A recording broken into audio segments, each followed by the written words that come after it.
Tudo bem?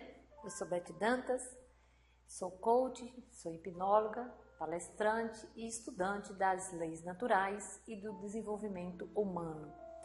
E eu estou falando aí, em alguns vídeos aí pelo meu canal, sobre o livro A Lei do Triunfo de Napoleão Hill.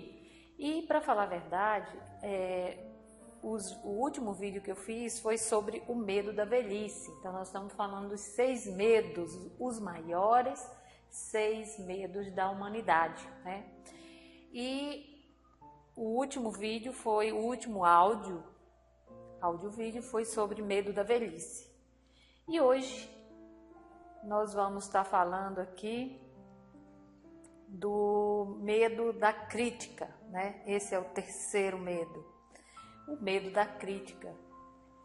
E no livro aqui, Napoleão fala o seguinte: a forma exata como o homem adquiriu esse medo é difícil, se não impossível, de determinar com precisão. Uma coisa, porém, é certa: ele sente esse receio em grau elevado. Alguns acreditam que esse medo fez o seu aparecimento no espírito humano mais ou menos na época em que surgiu a política. Outros acham que a sua origem remonta à fundação do primeiro, ou seja, clube feminino, né? Outra escola de humoristas atribuiu a origem desse medo à Bíblia Sagrada, cujas páginas estão cheias das mais violentas e corrosivas formas de crítica. Se essa última pretensão for correta, e os que acreditam literalmente em tudo o que encontram na Bíblia não estão enganados. Então é Deus o responsável pelo medo inerente que o homem tem do criticismo, pois foi Deus a causa de que a Bíblia fosse escrita. O autor deste curso, não sendo humorista nem profeta, mas uma pessoa comum, se sente inclinado a atribuir a origem do medo da crítica àquela qualidade transmitida ao homem pela natureza, o que leva não somente a tomar os bens do seu semelhante, como também a justificar tal ação criticando o caráter do outro. O medo da crítica se apresenta de muitas formas, das quais a maioria é de natureza insignificante, trivial, chegando até mesmo a parecer puerilidade. Os homens calvos, por exemplo, são calvos unicamente devido ao medo de crítica. Ficaram carecas em consequência do uso de chapéus apertados que impedem a circulação natural da raiz do cabelo. Os homens usam chapéus não porque eles necessitem para o seu conforto, mas somente porque todo mundo usa. Aquele que não usasse poderia atrair a crítica. Isso ele estava falando referente àquela época dos homens da indústria, né, que todo mundo utilizava esse adorno, né, o chapéu, porque se não fizesse parte desse grupo, né, estaria aí sendo criticado. E aí as mulheres dificilmente ficavam calvas, porque os cabelos, porque os seus chapéus não eram apertados, sim frouxos, que se destina ao mero ornamento, ou seja, usava apenas para ornamentar, né? Então, aqui continua ainda muita coisa, né? Mas assim, eu vou pular para não ficar muito grande aqui esse vídeo e esse áudio, e vamos falar um pouco sobre, então deu para ter noção, né, de que nós vivemos realmente com medo, né? O medo da crítica. E aqui ele diz o seguinte: o medo da crítica é poderoso.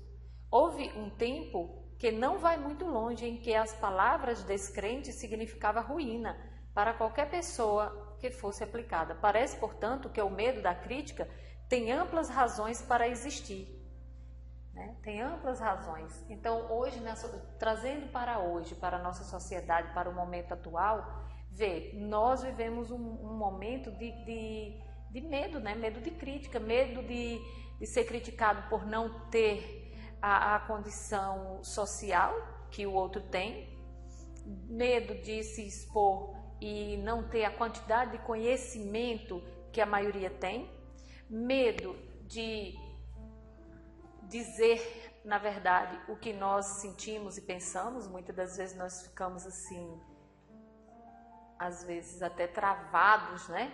Com vergonha, com medo de ser criticado por aquilo que a gente acredita.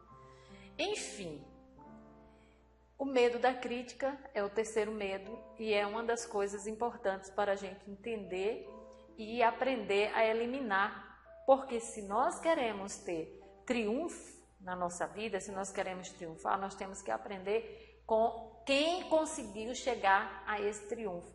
E os grandes homens de negócios, as grandes mulheres de negócios, as pessoas que foram impulsionadas a fazer uma diferença nessa vida, essas pessoas elas tiveram que sucumbir a esses seus medos, né?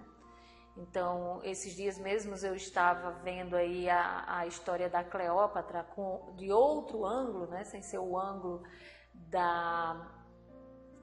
daquela historinha que a gente conhece, né?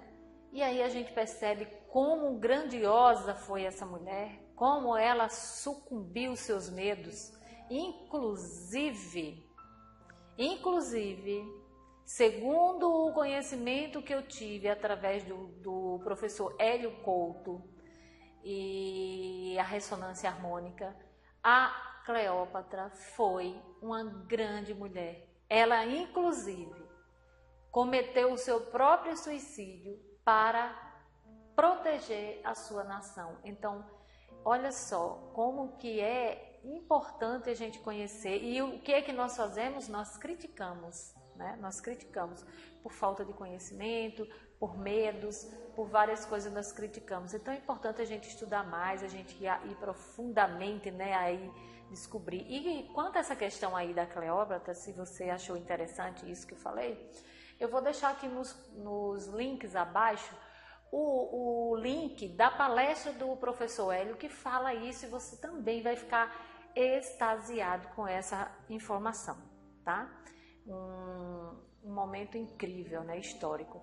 E aí, o próximo medo, né, vai vir aí, nós vamos falar do quarto medo logo no outro áudio, vídeo, que vai ser o medo de perder o amor de alguém, né? Então, esse aí é o próximo vídeo, áudio, né, que nós vamos fazer.